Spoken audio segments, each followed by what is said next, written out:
बच्चों को ये बड़े कंफ्यूजन रहते हैं कि सर जीटीयू ज़्यादा इंपॉर्टेंट है कि साइक या फिर इंटरव्यू। अगर देखो आप मेरे से पूछोगे बीइंग जीटीयू, मैं मे बी आपको बोल सकता हूँ कि GTU is very important, is very difficult, 2 दिन तक चलता है।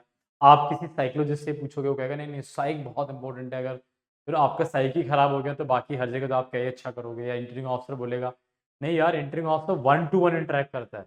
It is very important, believe me, all 3 are important. So I always, being a GTO, I always feel like, GTO is one of the best thing which you can do. It's very, very important. It goes for 2 days and all.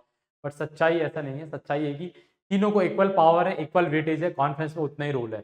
Her her assessor को आपको पास करना होता है। अगर पास नहीं किया और आप एक डिस्कशन जोन में आते भी हो तो at least he has to agree with other assessor, और he should come up with you saying कि ठीक है इतना अच्छा नहीं किया बट ऐसा कोई नेगेटिव प्रॉब्लम नहीं है।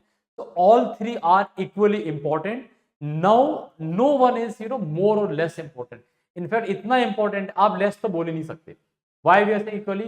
क्योंकि तीनों के पास उतना ही पावर है, तीनों आपको जब चाहे तब रोक सकते हो, और एक अकेला मिलके कभी आपको ऐसा नहीं कर सकता कि मैं एज ए जीटीओ चाहूंगा पास है तो बस पास ही हो जाएगा। नहीं हो सकता। Yes, you have to justify if I have passed clearly candidate, I must have seen some kind of qualities in the candidate, which I am going with those qualities into the discussion and express और explain to other guys why we should recommend this candidate। लेकिन recommend होने के लिए तीनों का yes बोलना बहुत जरूरी है, तीनों का आपको क्लियर करना बहुत जरूरी है in terms of agreeing कि ठीक है we will ready to come up with this candidate।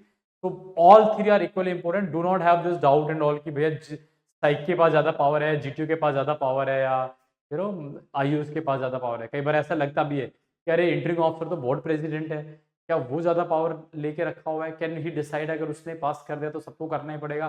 No, it's just a myth and reality is all three equal. Practice for all three, give your best, get recommended. See you next video.